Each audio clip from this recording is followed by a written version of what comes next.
Hindi lang natatapos dito, hindi lang sa level na ito dapat ang inyong pagmamahalan, kundi araw-araw lumalago, araw-araw lumalalim ang inyong pagmamahalan sa bawat isa.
Thankful ako na binigay siya ni God kasi pinili niya ako sa lahat ng dami ng tao din na pwede niya makilala na alam kong higit sa akin. So, para sa akin, siya din yung pipiliin ko kasi kung anong meron kami, totoo siya para sa akin.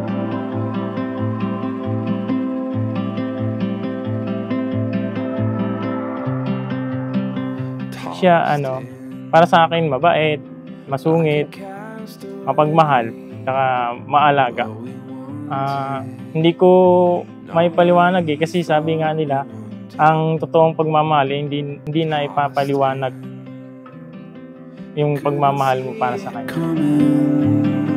What we needed, not what we thought we needed. Don't give up, don't give in.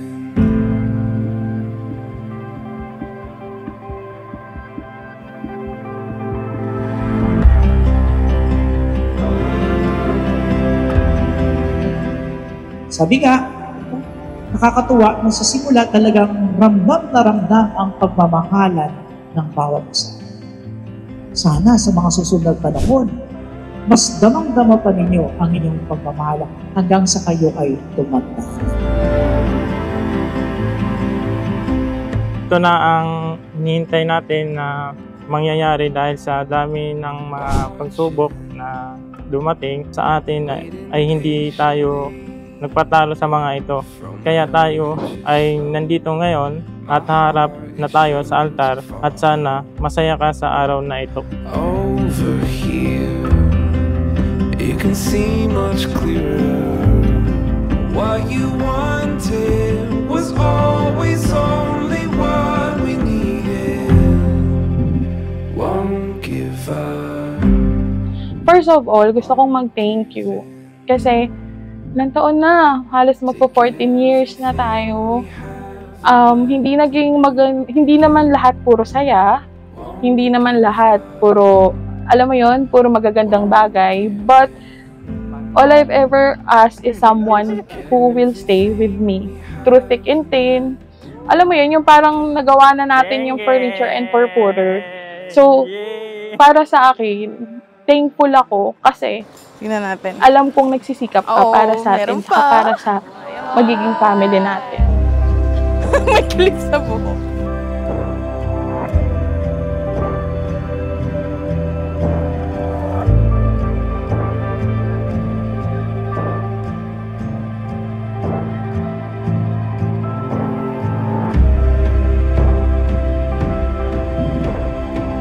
Sana sa inyong buhay mag-asawa, patuloy na alalahanin ang Diyos sa inyo. Ang Diyos ang patuloy na siyang gagabay sa inyo. Ang Diyos ang palaging nandyan para sa inyo. Sa hirap at ginhawa, tandaan ninyo, hindi kayo iiwan ng ating Panginoon.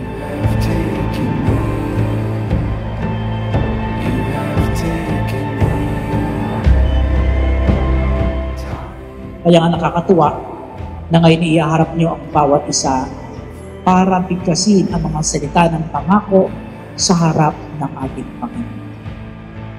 Alam natin na ito ay napakahalagang baon ninyo sa inyong buhay mag-asawa.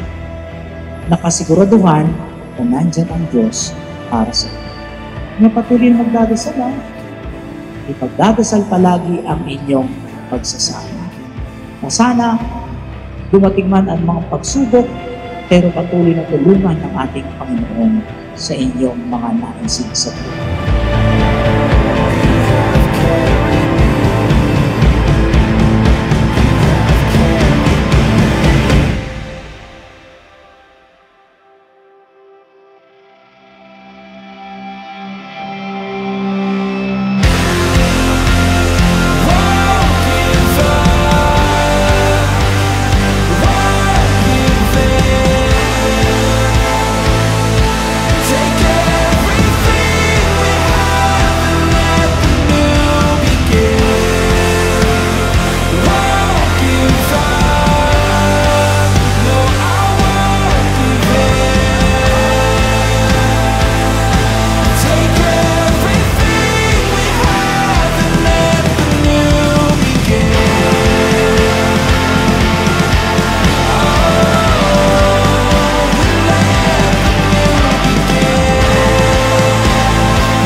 At the end of the day, ikaw at ikaw lang yung pipiliin ko. With the presence of the Lord, with the presence of our loved ones, our relatives, our friends, pinapangako ko na hindi ako magbabago, bagkus mas sisikapin ko na mas mag-improve para mas maging maayos yung relationship natin.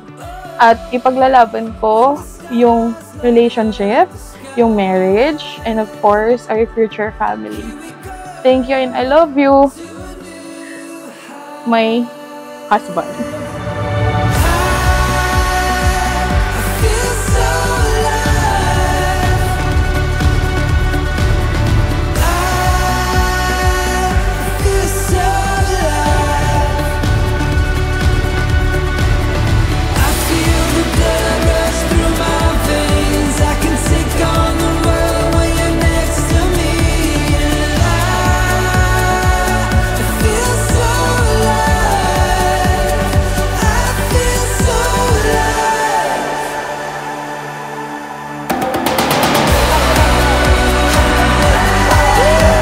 Kung ano man ang mga pagsubok na dumating sa atin, ay huwag tayong susuko at sabay natin harapin ang mga ito ng may pagmamahal sa isa't isa. Han, mahal na mahal kita at naway puno ng pagmamahalan at pag-unawan ang ating pagsasama. God bless.